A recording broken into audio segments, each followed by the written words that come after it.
Voilà, alors comme chacun de nous, ben, on est né avec ce que nos parents nous ont mis. Hein. Puis voilà. Hein. Moi, j'habitais en Catalogne, en Espagne, du temps de Franco. Et j'étais très croyante, vraiment, vraiment, vraiment.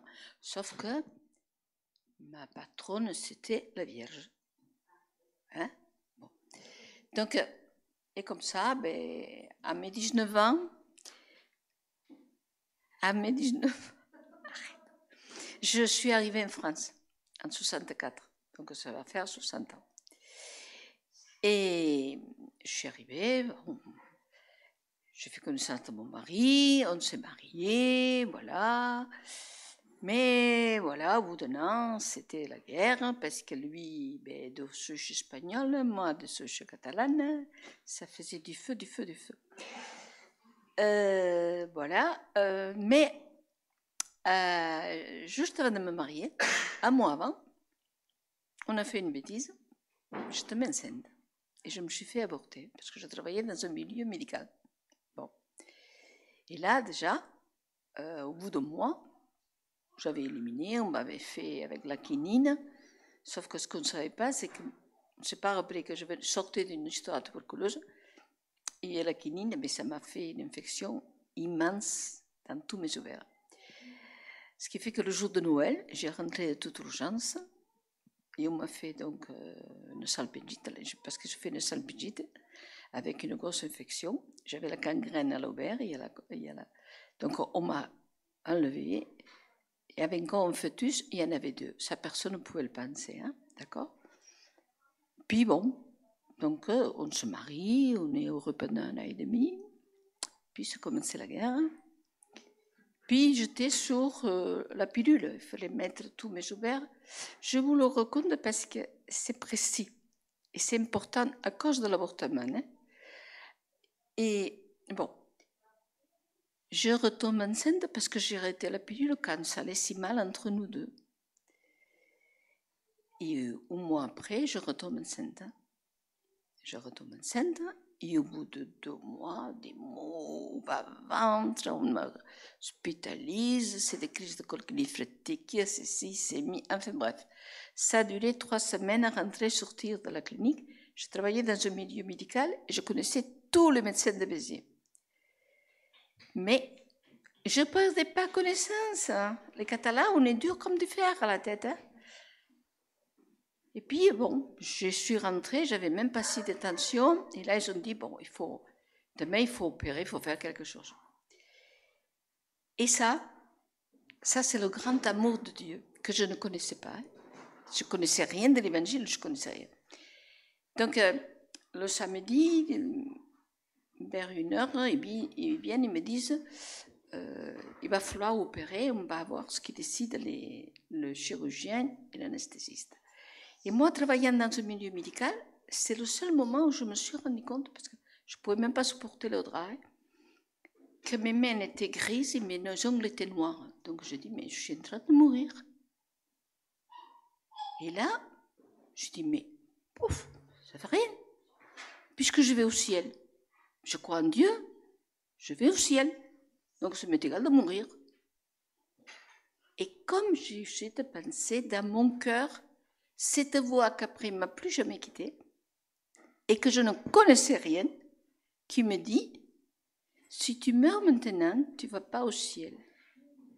Sur terre, tu dois rencontrer quelqu'un qui doit remplir tes mains. Aujourd'hui, elles sont vides. Donc, tu ne peux pas te présenter devant Dieu. Si tu meurs, tu ne vas pas au ciel. Et moi, avec mon truc catalan, je dis, je ne veux pas mourir. Enfin bref, on m'a pris. Il ne me restait même pas une demi-heure de vie. J'avais plus de 2,5 litres de sang dans le ventre. J'avais fait encore une grossesse extra-utérine avec 3 fœtus. Et là, ben, c'est la perte de tout. Je ne pouvais plus voir d'enfants. Et à partir de là, j'ai fait une déprime terrible. Je ne pouvais pas supporter les enfants. Avec mon mari, c'était la guerre. Et puis lui, moi j'ai acheté un fonds de commerce à Béziers. Lui est parti à Paris à la SNCF. Et comme ça, ben, j'ai dit, bon, je vais demander le divorce. Il va divorcer. Parce qu'il ne peut pas m'aimer. Je ne suis plus bonne à rien. Je ne sers à rien, je ne peux plus avoir d'enfant. Et puis un jour, à Véziers, il y a une personne qui rentre dans le commerce que j'avais, et moi, dès que je voyais quelqu'un, je ne peux pas avoir d'enfant. Et la femme qui me dit, mais vous êtes croyante? Je dis, ben oui, je suis croyante, je suis catholique. Ah oui, donc alors, vous savez que Jésus, il peut tout. Mais vous savez, ce jour où cette voix m'a dit, tes mains sont vides, j'ai su, d'abord que je n'étais pas sauvée, si je mourais, clair et net. Deuxièmement, qu'il existait un livre qui allait me parler de tout ce qui était dans le ciel avec Dieu, la vie après la mort, qu'il y avait quelque chose après la mort. Ça, c'était clair dans ma tête. Et pendant 1 an et demi, j'ai cherché ce livre et j'ai cherché, il y avait une chaleur qui devait m'envahir, que je ne trouvais pas, et j'allais tous les jours et tous les dimanches à la messe, rien du tout. Et là, donc cette personne qui me parle comme ça, j'ai dit, écoutez, elle me dit, mais moi je connais Jésus. J'ai dit, mais moi aussi je connais Jésus, il est mort sur la croix, et puis, elle me dit, non, il est ressuscité. Ben oui, mais bon, j'ai un petit Jésus comme ça, moi. Non, moi je vous porte un Jésus vivant, qui peut tout. Venez écouter l'évangile, on va prier pour vous, et vous verrez. Je dis, vous savez, moi je suis folle, mais vous me gagnez quand même. Hein. Mais je veux venir. Et nous, on était séparés. Lui était à Paris, moi j'étais à Béziers, il ne venait jamais, il faisait sa vie. Moi, j'avais entamé mes papiers de divorce. Et je suis allée à la réunion, comme je vous ai dit hier, un vendredi, le jour de mon anniversaire, je faisais mes 29 ans, et je vais à la réunion. Mais dès que j'ai pénétré dans cette salle, je ne sais pas si vous connaissez Béziers, c'était la rue de la Rotonde, cette époque-là. Mais comme je pousse la porte, cette chaleur qui m'embahit, mais alors il m'a rempli mon cœur. Mon cœur vide a été rempli de cette chaleur, de cette présence. Je dis là, il y a ce que je cherche. Puis au fond, Dieu est amour. C'était la parole qu'il me fallait. Ah, j'ai dit, ça y est, j'ai trouvé. Je suis allée à l'imposition de main pour avoir un enfant. Mais quand je me suis levée, j'ai dit non. D'abord, il faut qu'on se remette ensemble et que le couple reparte. Et si le couple ne s'entend pas, c'est parce que dans notre vie, il y a le péché, il n'y a pas Jésus. Il n'y a que Jésus qui peut nous pardonner, il n'y a que Jésus qui va faire maintenant, et après l'enfant, Dieu va donner. Et comme ça, je sors, et M. Denisot qui me dit, vous avez la Bible? Je dis, c'est quoi? Il me dit, mais c'est la parole de Dieu. Je dis, ben voilà le livre. Ils avaient tout trouvé. Mais mes mains étaient vides. Et ça me travaillait.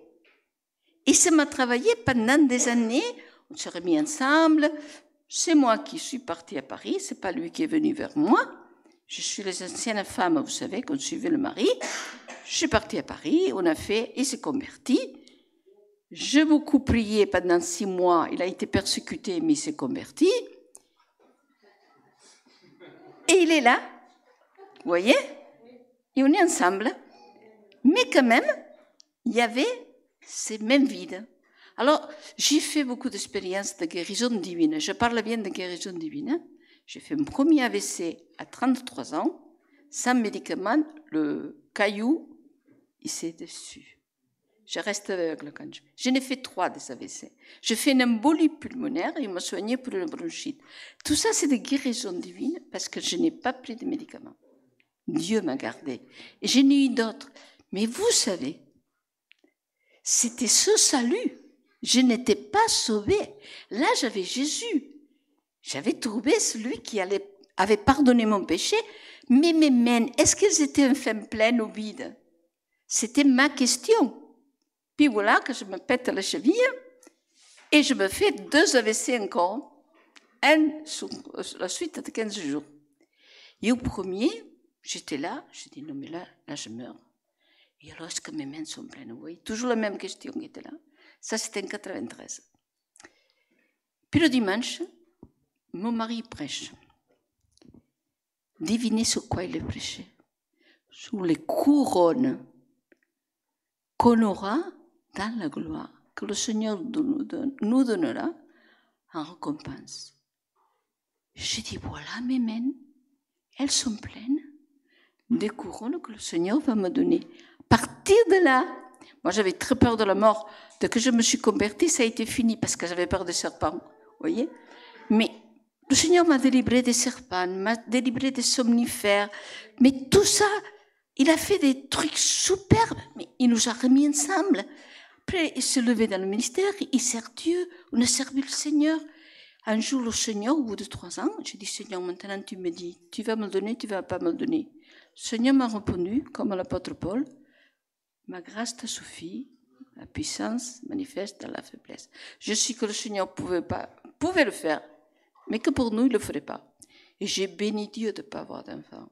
Parce que partout où mon mari est passé, on a béni Dieu. Vous voyez, chaque couple est différent dans le ministère et dans notre vie.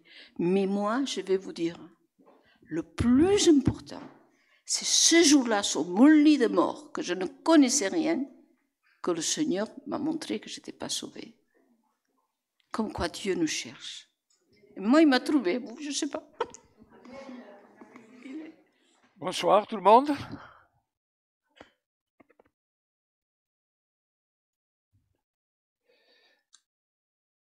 Donc je suis le mari. Hein.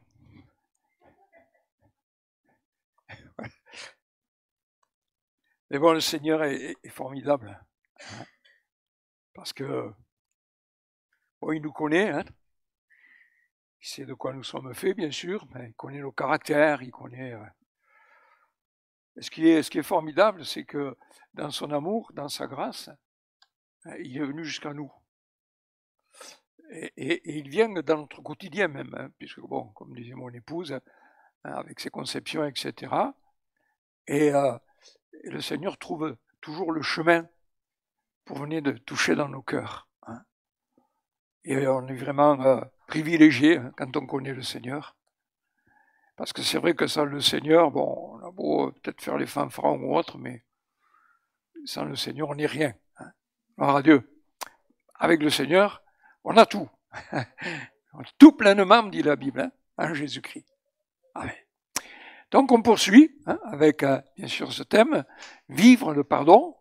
Parce que comme on disait hier, bon, pas simplement savoir les choses sur le pardon, connaître la doctrine ou autre, mais il faut vivre. Hein, et la parole de Dieu, elle est vivante. C'est une parole de vie. Hein, et on a un Seigneur qui est vivant et qui donne la vie. Gloire à Dieu. Donc hier, on a vu donc, ce qu'était le pardon, mais surtout le besoin de pardon que nous avions. Et ce soir, eh bien, on va préciser un peu plus, préciser davantage ce qu'est ce pardon. Alors, j'en profite aussi pour saluer tous ceux qui sont là donc sur le réseau, hein, et que le Seigneur les bénisse aussi dans cette soirée. Le pardon et la rémission. Parce qu'en fait, dans nos Bibles, on n'a souvent qu'un seul mot pour parler du pardon. Bon, forcément, le mot pardon. Or, dans le texte grec, qui est le texte original du Nouveau Testament, il y a plusieurs mots pour parler du pardon. Et c'est souvent ce qu'on voit dans la Bible. Hein. Nous, par exemple, on a le mot vie, la vie, etc. Mais dans l'original, il y a plusieurs mots. Bio, etc. Bon. L'amour. Nous, on a un mot, c'est l'amour. Dans le texte original, il y a plusieurs mots. Un mot que l'on ne trouve pas dans la Bible, c'est le mot éros. Bon, c'est l'amour, hein, bon, comme on peut y penser. Mais ensuite, eh bien, on a philéo, on a etc. Vous voyez, il y a plusieurs mots.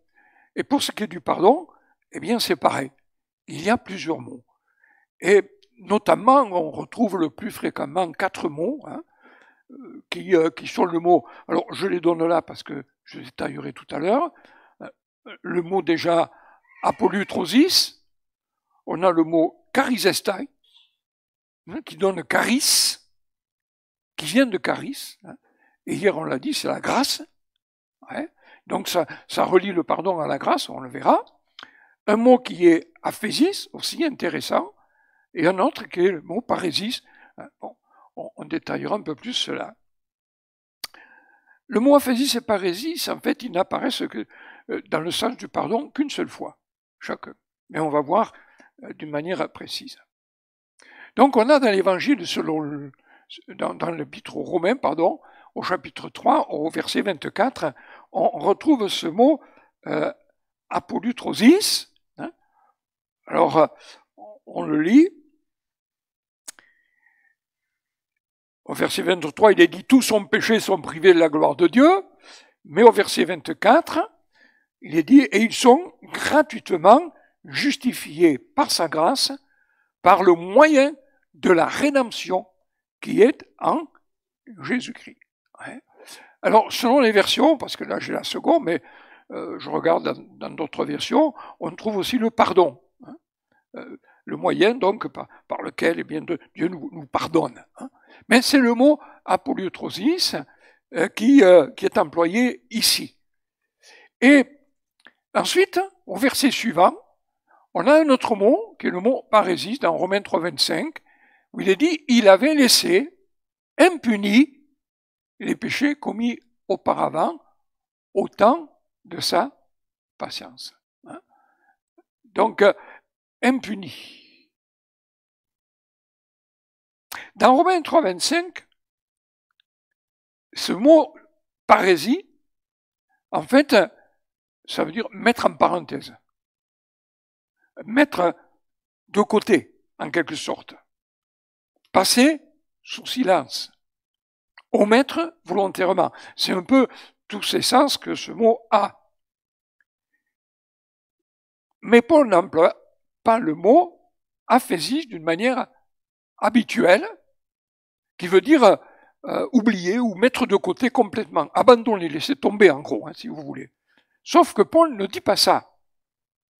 Ça ne veut pas dire que Dieu avait abandonné en quelque sorte le châtiment que méritait notre péché, et que finalement, eh bien, il avait laissé ça un peu de côté. Ça ne veut pas dire que Dieu a suspendu, d'une manière définitive, cette punition qu'il pourrait infliger plus tard. Mais il dit au verset 24 qu'ils sont gratuitement justifiés par sa grâce par le moyen de la rédemption qui est en Jésus-Christ. Et au verset 25, c'est lui que Dieu a destiné par son sang à être pour ceux qui croiraient victime propitiatoire afin de montrer sa justice parce qu'il avait laissé les péchés commis auparavant au temps de sa patience. Et la fin de ce texte dit, afin, dis-je, de montrer sa justice dans le temps présent, de manière à être juste, tout en justifiant celui qui a la foi en Jésus. Ce que Paul est en train de dire, c'est que d'une manière évidente, Dieu avait, dans le temps, traité les péchés comme s'il les avait pardonnés. Parce que, en quelque sorte, il manquait un élément essentiel qui n'avait pas encore été amené, apporté, et qui allait venir plus tard d'une manière adéquate. Et c'est pour ça que l'apôtre ne dit pas que Dieu les a pardonnés à ce moment-là. Mais ils étaient comme en suspens. Pour le temps favorable, c'est-à-dire la venue de Christ et la mort de Jésus, la victime, comme il est dit ici, expiatoire, qui à ce moment-là pourrait pleinement pardonner le péché.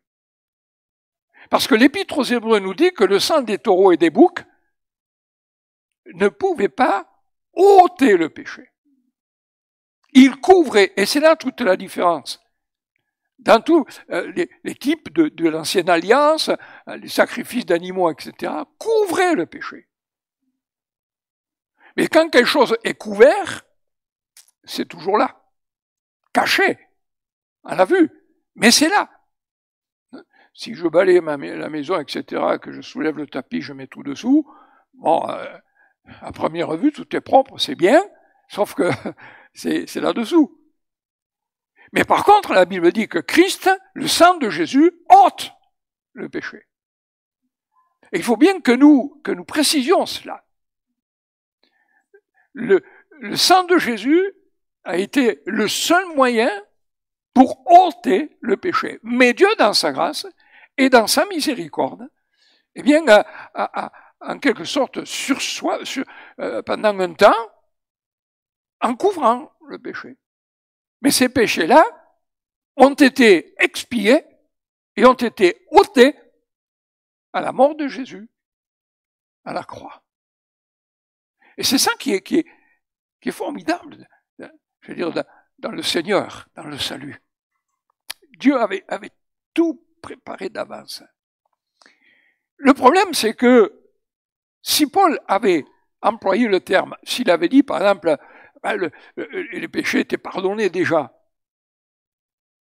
ça aurait en quelque sorte influé sur la conception que l'homme aurait pu avoir de la justice de Dieu. Et pour éviter ça, eh bien, il a présenté le Christ comme cette propitiation et ce qu'il appelle la parésis, si vous voulez, le fait que Dieu avait mis en parenthèse à ce moment-là, pour le péché, est devenu alors un véritable pardon. Et c'est là qu'il y a un jeu de mots, aphésis, parésis.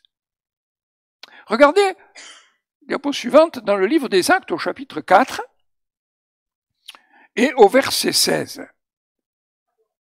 14, verset 16. Ce Dieu, dans les âges passés, a laissé toutes les nations suivre leur propre voie, quoiqu'il n'ait cessé de rendre témoignage de ce qu'il est. Ça rejoint ce que Paul était en train de dire.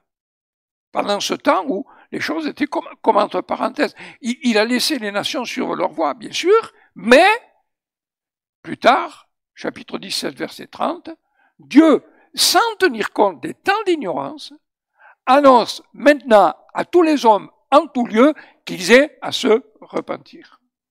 Parce que maintenant, l'expiation, le pardon, comme nous l'entendons, a été parfait, pleinement accompli. Il y a eu un temps de patience, une parenthèse, en gros, comme disait l'apôtre Paul, mais ça ne voulait pas dire que, eh bien, Dieu ne considérait pas le péché comme étant cette abomination. Sauf que dans sa grâce, dans son amour, dans sa miséricorde, qu'il ne pouvait pleinement encore manifester, eh bien, il y avait comme un temps de patience. Mais quand le salut a été pleinement accompli en Jésus-Christ, alors maintenant, eh bien, il n'y a pas d'autre, j'allais dire, alternative. Il annonce maintenant à tous les hommes en tout lieu qu'ils aient à se repentir. Je vais parler de la rémission. Diapo 5. La rémission et l'effacement. Tout ça dans nos Bibles, selon les versions toujours, mais dans nos Bibles c'est le pardon. Mais il y a des nuances qui sont importantes. La rémission, Marc chapitre 1, verset 4, où il est dit, Jean parut, baptisant dans le désert, prêchant le baptême de repentance pour la rémission des péchés. Aphésis. Selon vos versions, vous aurez pardon. Mais là, il y a encore une fois une nuance. C'est une rémission. La rémission. Et il y a l'effacement. Acte 3, 19. Repentez-vous donc et convertissez-vous pour que vos péchés soient effacés. Effacés. Ce sont des synonymes du pardon, bien sûr. Mais on aura l'occasion d'y revenir, mais ce sont des nuances qui ont leur importance, qui ont leur sens. Une rémission, eh bien, c'est quelque chose qui est... Alors, il y a deux types de rémission, comme par exemple, quand on parle de quelqu'un qui a une grave maladie, cancer ou autre, il est en période de rémission. Ça veut dire que c'est pas vraiment réglé, ça peut revenir, etc. Mais là, quand Jean Baptiste parle, prêche dans le désert, eh bien, il prêche le baptême de repentance, mais pour la rémission des péchés. Ça ne veut pas dire que on ne sait pas, le péché va peut-être revenir. Sauf que c'était pas encore, j'allais dire, pleinement possible parce que Christ n'est pas encore mort. Il prêche la repentance, mais Jean-Baptiste, il faut bien comprendre cela, est encore, j'allais dire, le prophète de l'ancienne alliance. Et la nouvelle alliance, en son sang, dans le sang de Christ, comme Jésus lui-même le dira lors du dernier repas de Pâques qu'il prend avec ses disciples, voici, donc il donne la coupe, la nouvelle alliance en mon sang. Donc il y avait comme une rémission, mais pas dans le sens que c'est incertain. C'est bien ce qu'il faut qu'on comprenne. Non, il y avait une certitude, le temps n'était pas encore pleinement accompli. De même, quand il parlait bien de ce baptême de repentance, c'était pas ce baptême-là qui est celui que Christ ensuite va demander, va enseigner, voilà, chercher mon mot, au nom du Père, du Fils et du Saint-Esprit. Mais ensuite, il y a l'effacement total. Acte 3, 19, après la mort de Christ, la résurrection, etc., repentez-vous donc et convertissez-vous pour que vos péchés soient effacés. Effacés.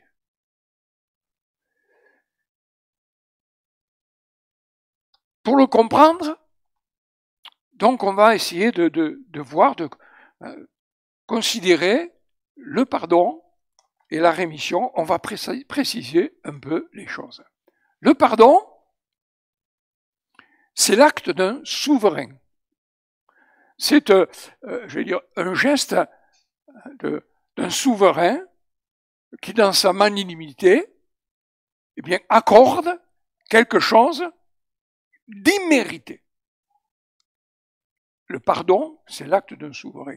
La rémission, c'est l'acte d'un père. La paternité de Dieu, c'est une des vérités aussi, je vais dire, importantes du Nouveau Testament.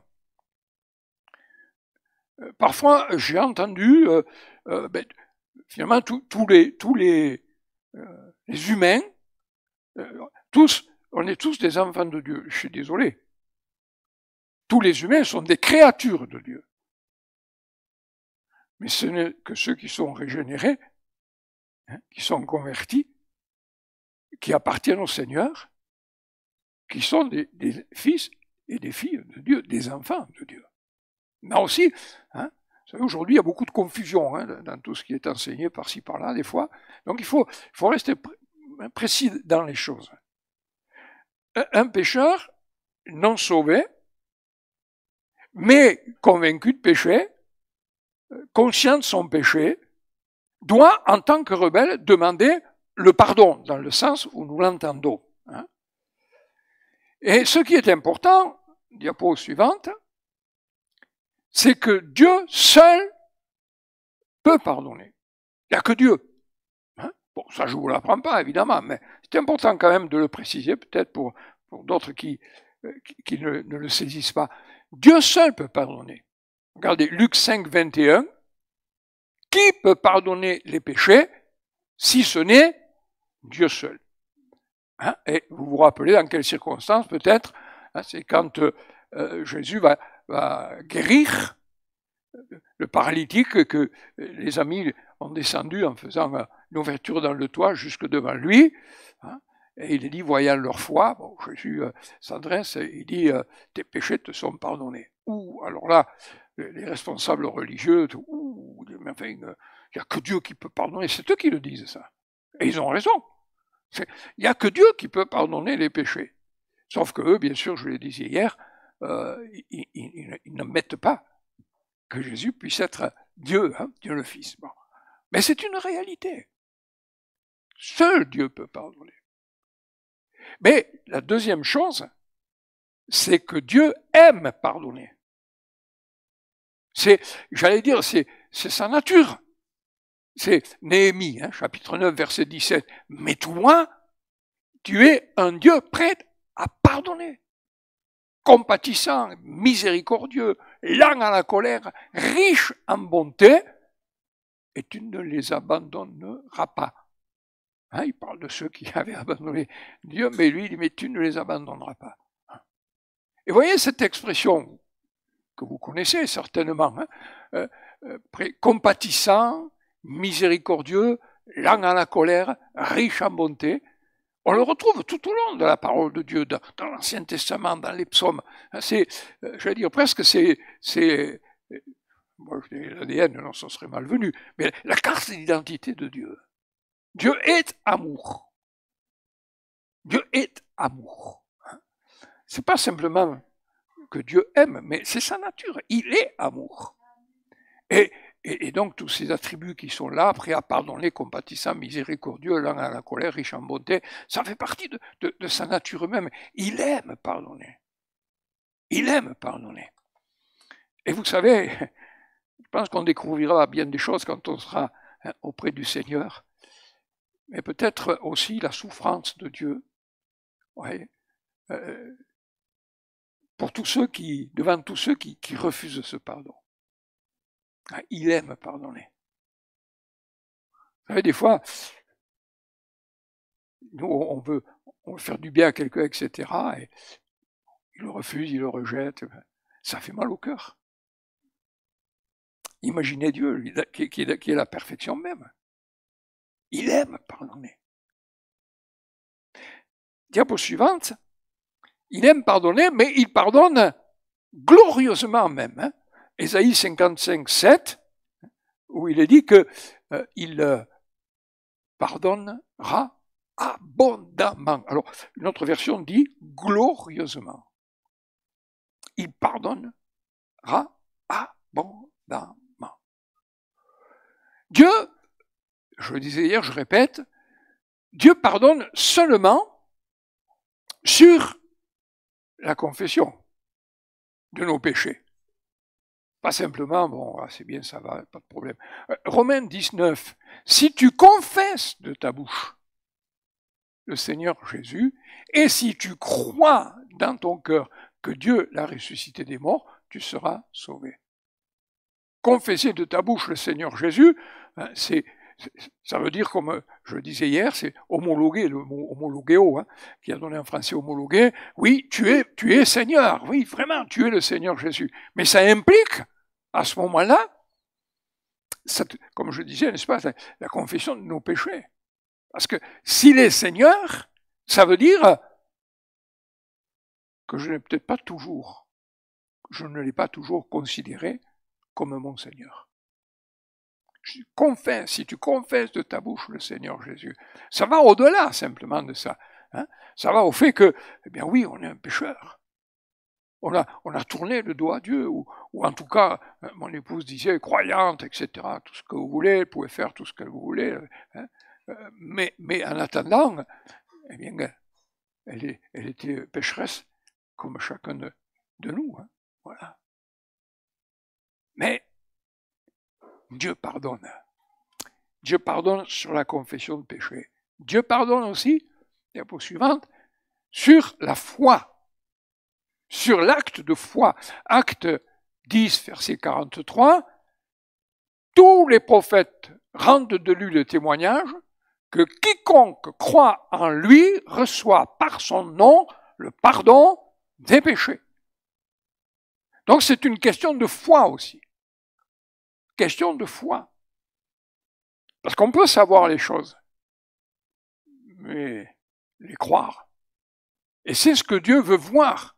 C'est ce que Dieu attend dans nos cœurs. Bon, on l'a fait, j'imagine. Mais c'est ce que Dieu attend. Parce qu'il convainc de péché par son esprit. Mais imaginez que ça en reste là. Et malheureusement, pour certains, ça en reste là. Conviction de péché. Mais il n'y a rien de plus terrible. Si derrière, il n'y a pas un élan de foi pour croire que le Seigneur pardonne. On est dans la culpabilité. Et ça peut aller très loin. Ça peut aller très loin sur le plan psychologique, moral, etc., etc. Si on reste là, il y a un élan de foi. Il faut qu'il y ait un élan de foi. Et je le disais hier, excusez de me répéter, mais aussi la réception. Acte 5, 31, Dieu l'a élevé par sa droite comme prince et sauveur pour donner à Israël, et à chacun de nous, bien sûr, la repentance et le pardon des péchés. C'est un don de Dieu. La repentance et le pardon des péchés. C'est un don de Dieu. Ouais. Il n'y a aucun mérite. Même dans la foi que nous pouvons placer en Dieu, il n'y a aucun mérite. C'est le moyen, hein. La foi, c'est le moyen d'être sauvé. Mais c'est pas la foi. Parce que des fois, on dit la foi qui sauve. Je comprends, moi aussi, j'emploie l'expression. Mais il faut être prudent. La foi, seule, j'allais dire simplement, elle ne sauve pas. La foi qui sauve, c'est la foi qui est placée en Dieu. Ouais. Il y en a comme, mon épouse, qui ont placé leur foi dans une religion, dans des dogmes, dans ci, etc. Bon, bref, mais ça ne sauve pas. C'est la foi en Dieu, la foi en Christ, dans le sacrifice de Jésus. Et Dieu pardonne, là, sur cet acte, cet élan de foi, sur cette réception de la foi. Et une fois pardonné, c'est un jeu de mots, diapo suivante, une fois pardonné, régénéré,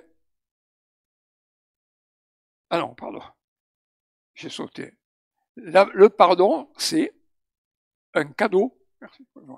Le pardon, c'est un cadeau de Dieu préparé d'avance pour nous. C'est pour ça que je parle de recevoir. C'est un cadeau. Un cadeau, on ne le mérite pas. Un cadeau, on ne le paie pas, parce que si vous payez un cadeau, c'est plus un cadeau. Un cadeau, on le reçoit. Et Dieu nous fait cadeau du salut, du pardon. Et c'est un cadeau que nous devons recevoir. Alors, une fois pardonné et régénéré, on peut alors, quotidiennement, si je puis dire, et chaque fois que nécessaire, demander la rémission à notre Père en Christ. La différence est là. Alors, comme je disais, ce qui est dommage, c'est que dans nos versions, c'est toujours le mot pardon.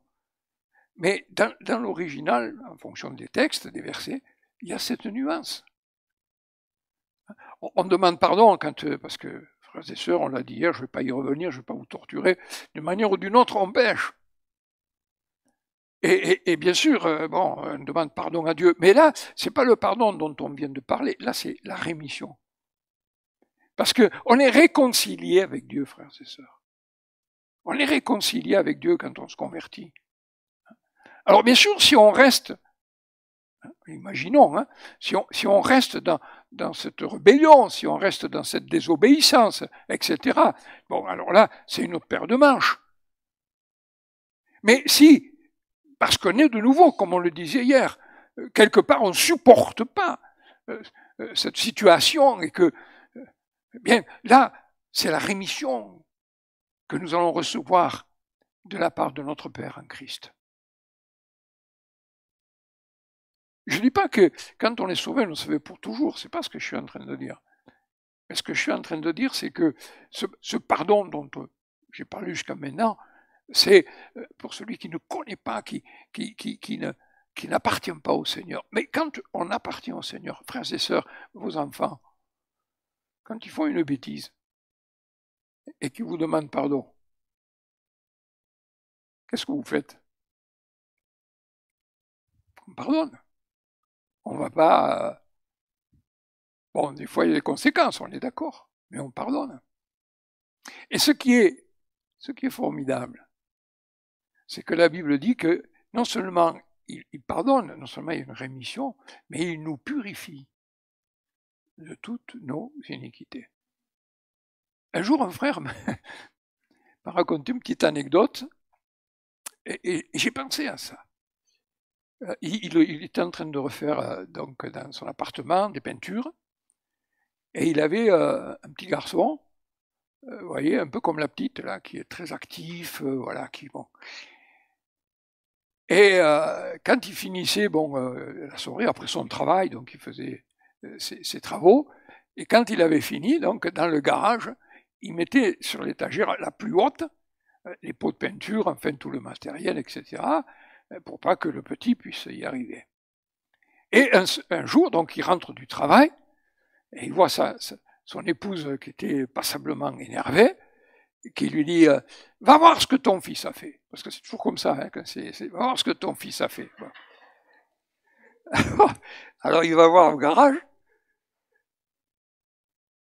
et il voit de la peinture partout. Partout. Qu'est-ce qui s'est passé? Qu'est-ce qu'il y a? Ouais, mais va voir ton fils. Et lui dit, il est dans le jardin, va voir ton fils. Donc, ils sont dans le jardin, le gamin, ça venait d'arriver, plein de peinture. Le petit, il voulait attraper le pot de peinture.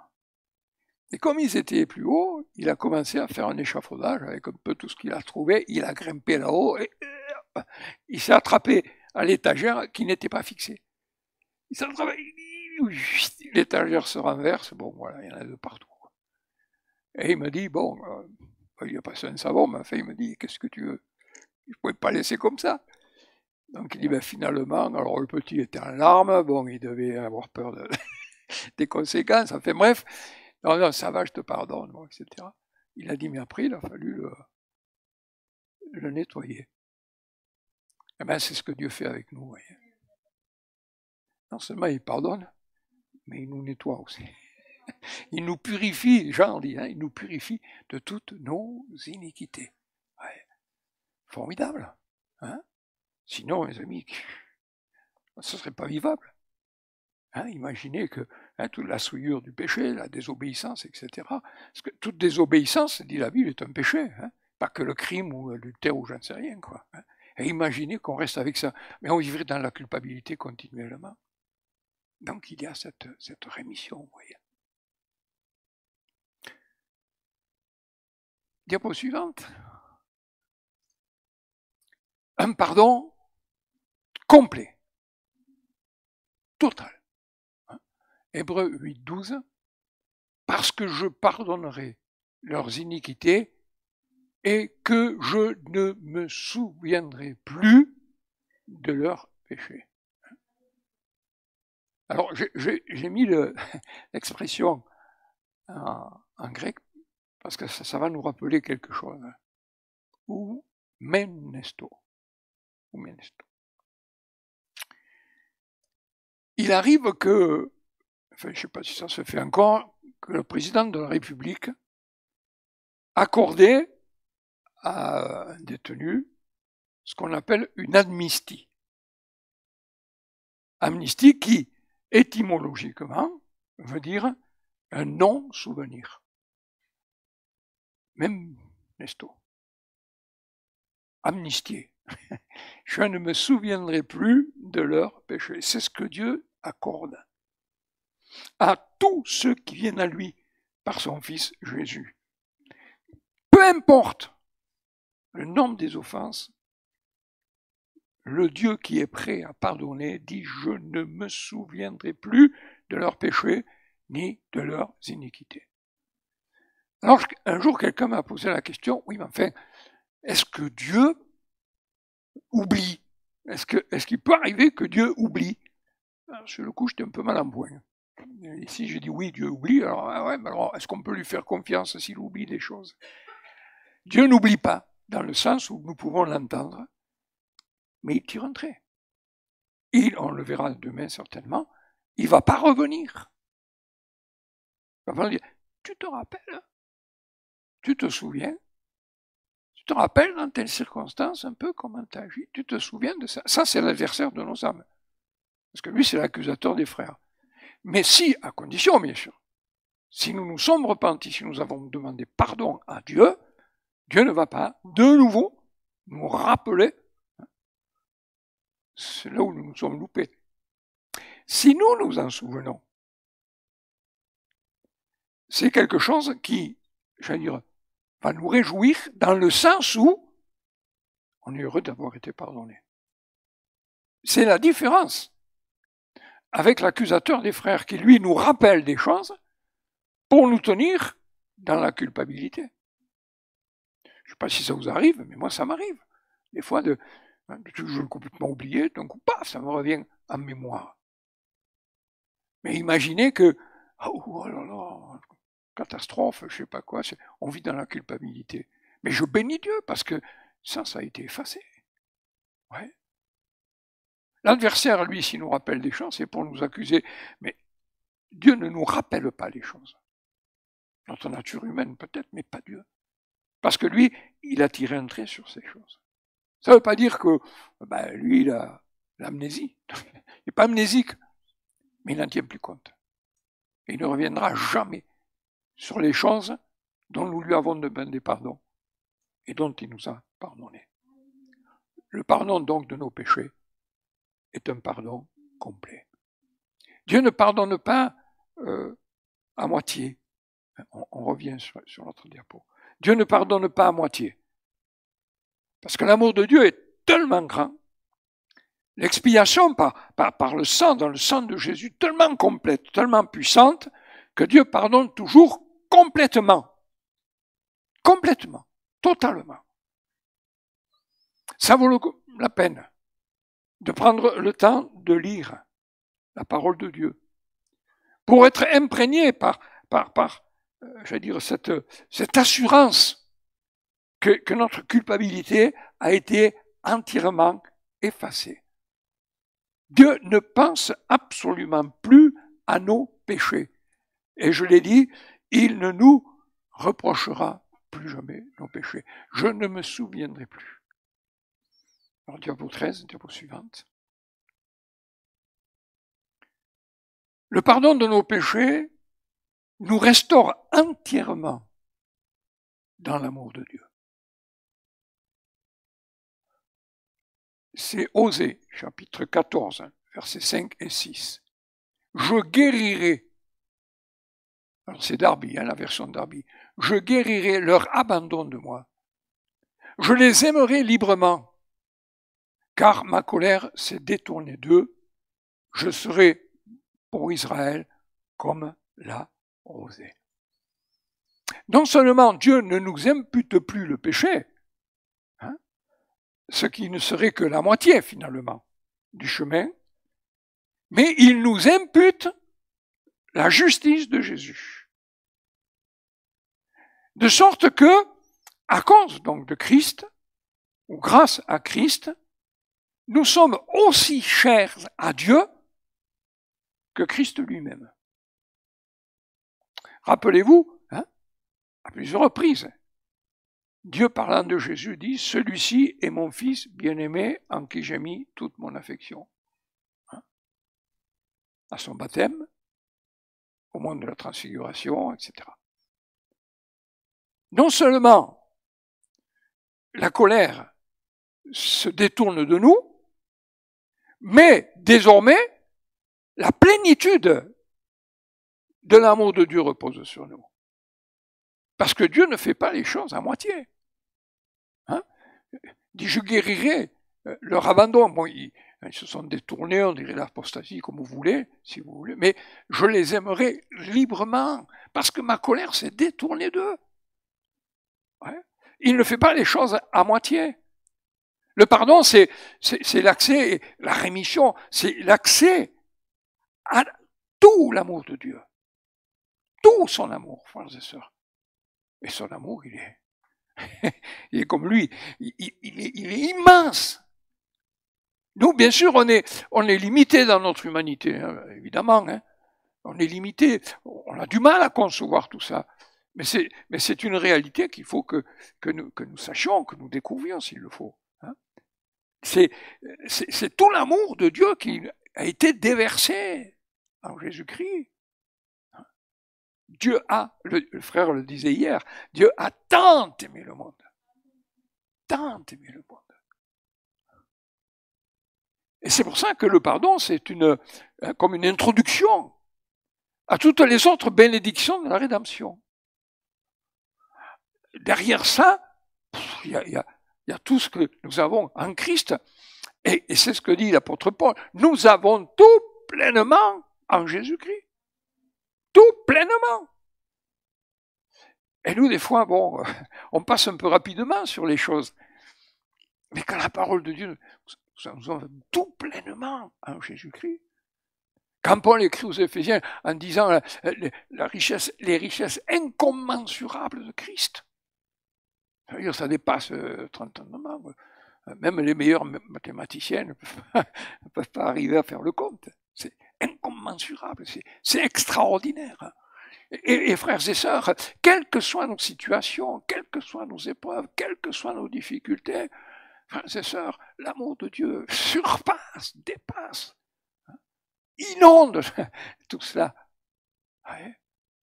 Il y a des moments où on est dans les épreuves, dans les difficultés, dans les combats, et on est dans des périodes difficiles, hein, bien sûr, mais l'amour de Dieu surpasse tout ça. Surpasse tout ça. Il faut qu'on en soit conscient. Il faut qu'on en soit conscient. Et c'est pourquoi, donc, diapo suivante, le pardon des péchés, et même des péchés antérieurs, donne toujours le courage d'aller immédiatement de l'avant. Le psaume 37, les versets 24 et 25. S'il tombe, il n'est pas terrassé, parce que l'Éternel lui prend la main. J'ai été jeune et j'ai vieilli, et je n'ai point vu le juste abandonné, ni sa postérité manier son pain. Je n'ai point vu ou jamais vu le juste abandonné. Dieu ne nous abandonne jamais. Dieu ne nous abandonne jamais. Vous savez, la parabole du fils prodigue. Alors j'ai découvert qu'au XVIIIe et début XIXe siècle, on ne disait pas la parabole du fils prodigue, on disait la parabole du père prodigue. Parce que bon, prodigue, ça veut dire qui donne, sans compter. Et on disait, parce que le père a manifesté un amour, une miséricorde, une bonté, sans compter. Mais cette parabole, pas le temps de la voir ce soir, mais elle est extraordinaire, cette parabole. Le fils, en plus dans le contexte social de l'époque. Voilà. Je veux dire, il nous manque des éléments, vous voyez, avec le contexte dans lequel on vit aujourd'hui. Mais un fils, et qui plus est, c'est pas le fils aîné, qui lui avait part pratiquement à tout, le double. Bon, c'est le plus jeune, demande sa part de bien à son père, qui n'est pas mort. Donc déjà ça, c'est une aberration. Et le père la lui donne. Une autre aberration. Et puis bon, ben lui, s'en va, voilà, il mène sa vie. Et quand il revient, il nous a dit que le père le voit de loin. Il y a une attente du père. Si on le lit bien, il y a une attente du père. Et là, alors combien de temps il est parti? Et quand il le voit, bon, alors le fils revient, il y a eu une repentance dans ce qu'il dit. Bon. Mais il revient, il avait préparé déjà tout ce qu'il devait dire, il n'a même pas le temps de le dire, et le père le prend dans ses bras. Il sent le cochon, excusez-moi, et le cochon, bon, le porc, vous voyez un peu, et l'odeur, et puis je ne vous dis pas dans quel état il est, et il le prend dans ses bras. Et la première chose qu'il dit, mettez-lui et donnez-lui une robe neuve, un anneau au doigt, des souliers aux pieds.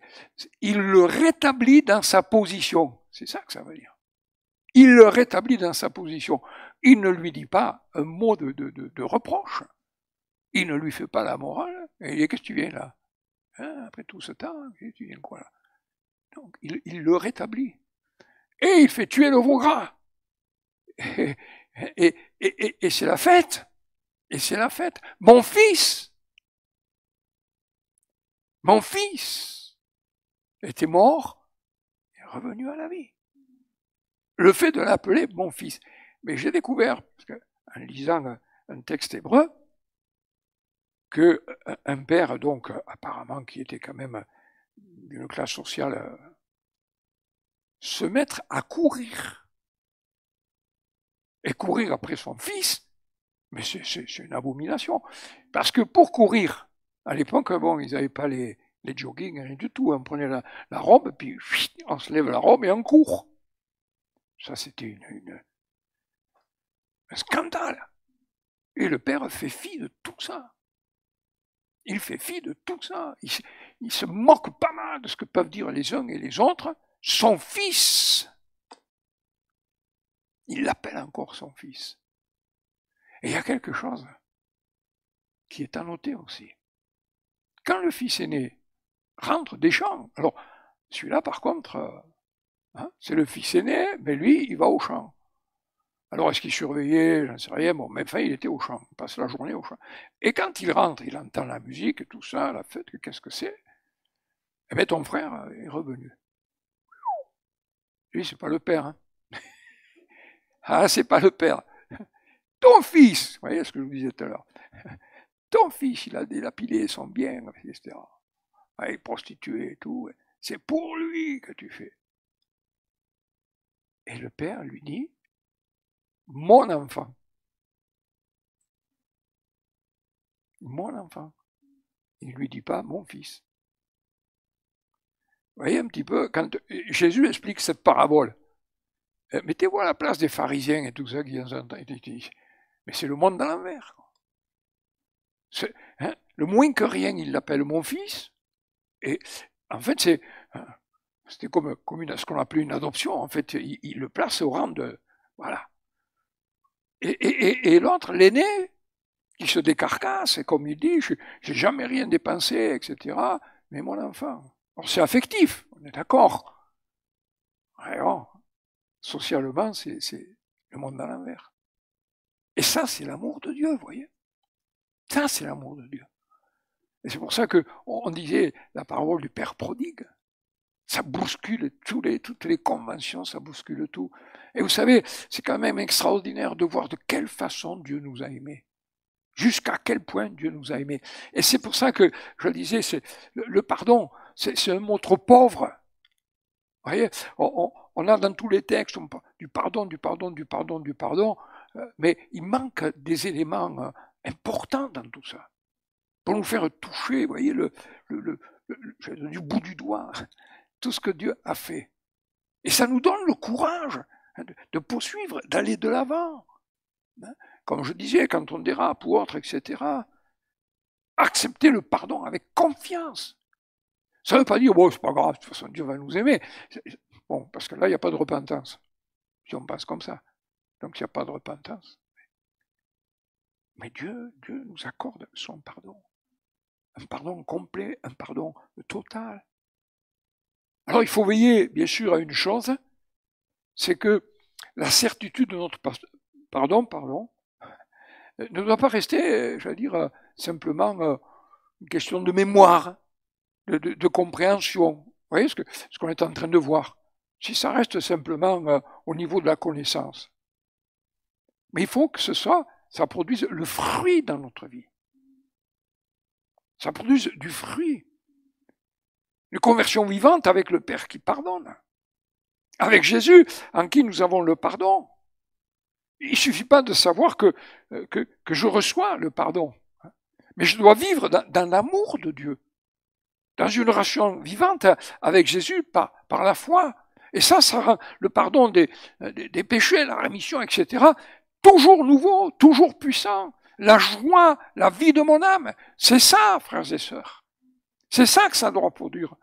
Pas simplement comme une assurance, en quelque sorte. Si je me loupe, ça ira toujours. Non, mais au contraire, j'allais dire, une joie, un élan et une vie. Ouais. Et c'est comme ça qu'on sert le Seigneur de tout son cœur. Quand on a goûté à ces trésors, à ces richesses, on ne peut pas garder ça pour ça, c'est pas possible. Hein? Et quand on a l'esprit de Christ en nous, parce que c'est ce que dit la Bible, hein, celui qui n'a pas l'esprit de Christ, il ne lui appartient pas. Mais si on a l'esprit de Christ en nous, mes amis, moi je pense pas, je sais pas, mais moi je vois pas en Jésus, vous voyez, quelqu'un un peu tristounet, un peu voilà réservé, etc. Bon, je dis pas qu'il faisait n'importe quoi, c'est pas ça. Mais moi je le vois comme quelqu'un qui est plein de joie, il connaît son père, il sait qui est son père, etc. Et il ne peut pas passer à côté d'un malheureux, hein, il ne peut pas passer à côté de quelqu'un qui est perdu, sans que la Bible dit littéralement hein, qu'il est pris aux tripes. Ému de compassion, littéralement, ça veut dire bon, ses entrailles sont remuées. Voyez, parce que lui, il sait déjà ce que va coûter le pardon. Et il le sait. Il n'a pas été surpris. Hein. La croix, ça n'a pas été une surprise pour lui et ce qu'était la croix. Mais il savait ce que valait ce pardon. Et il savait ce que ce pardon pouvait apporter à l'humanité, vous voyez.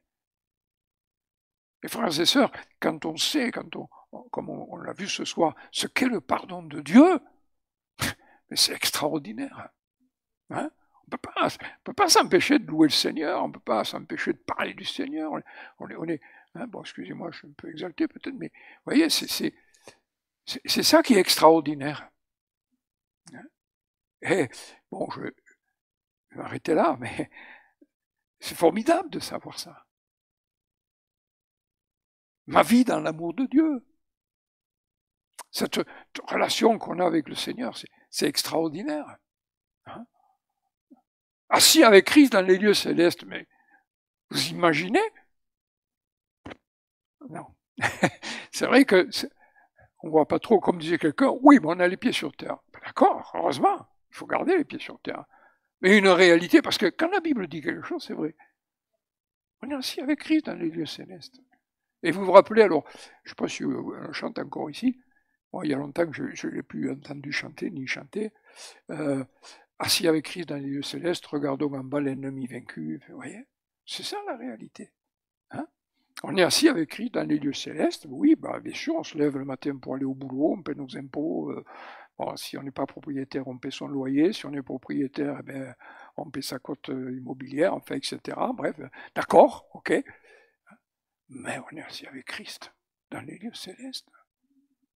Et l'adversaire, bon, il rôde comme un lion rugissant, et oui, bien sûr. Hein. Il rôde comme un lion rugissant, cherchant qui il dévorera. Hein. Mais résistez-lui avec une foi ferme. On est assis avec Christ dans les lieux célestes. Hein. Et un jour, un missionnaire m'a dit, tu sais, il était âgé déjà, il était plus qu'octogénaire. Et il m'a dit, mais tu sais, alors à l'époque, je ne sais plus dans quel pays il était, dans la savane, etc., il y avait encore des lions, hein, je ne sais pas, il devait y en avoir encore, j'imagine. Bon. Il m'a dit, mais tu sais, un lion qui rugit, c'est pas grave. Mais c'est pas grave. Mais c'est quand il rugit plus que là, parce qu'il me dit, quand il a quelque chose dans la gueule, tu l'entends plus rugir. Mais tant qu'il rugit, c'est qu'il a rien dans la gueule. Alors bon, l'adversaire rugit, cherchant qui dévorera. L'essentiel, c'est que si nous on est en Christ, qu'est-ce qu'a dit Jésus? Nul ne peut les ravir de ma main. Hein, mes brebis sont dans ma main. Et nul ne peut les ravir de ma main, ou de même, il dit, de la main de mon Père. Voyez, c'est ça être en Christ, frères et sœurs. C'est ça le pardon. C'est tout ça que nous avons reçu dans le pardon. Mais c'est extraordinaire. Demain matin, le culte, il va être explosif. Hein? Super. Bon, je vais arrêter là parce que l'heure a tourné. Hein? Alors, vivez pleinement. Vivez pleinement dans l'assurance du pardon. Hein? Laissez l'Esprit de Dieu remplir votre cœur de cette certitude, de la bénédiction de ce pardon. Apprenez par la parole de Dieu, par l'Esprit, à connaître ces choses. Et faites confiance dans ce Dieu qui pardonne. Alléluia. Celui à qui on pardonne beaucoup aime beaucoup. Amen. Je rends grâce, et puis je laisse la place à mon frère. Merci Seigneur. Merci pour ce grand salut. Merci Seigneur pour ce salut qui dépasse même tout ce que nous pouvons imaginer, penser. Tellement il est parfait, Seigneur. Et nous y sommes, Seigneur. Nous sommes dans ce salut. Tu nous l'as donné, nous le vivons. Alors, Seigneur, que notre esprit soit toujours conscient de cette grâce extraordinaire, merveilleuse que tu nous as faite en Jésus-Christ. Oh, merci pour le don de ton Fils. Merci, Seigneur, de ce qu'il est venu sur cette terre pour s'offrir, afin que nous puissions avoir pardon de nos péchés et la vie éternelle. Ah, Seigneur, merci. Et que rien sur cette terre, aucune contrariété, Seigneur, aucune flèche, un trait enflammé du malin, ne vienne, Seigneur, entacher cela. Et que nos yeux restent toujours fixés sur Jésus, chef, consommateur de notre foi. Merci, Seigneur. Bénis mes frères, mes sœurs. Seigneur, et si, là, au milieu de nous, ou sur les réseaux, Seigneur, quelqu'un ne connaît pas ce grand salut, ne l'a pas encore, Seigneur, vécu, expérimenté, qu'il puisse là, ce soir, ouvrir son cœur à la grâce, se laisser toucher par l'Esprit de Dieu, se convertir maintenant, Seigneur, et s'abandonner entre tes bras. Oh Seigneur, au nom de Jésus, au nom de Jésus, merci Seigneur. Amen.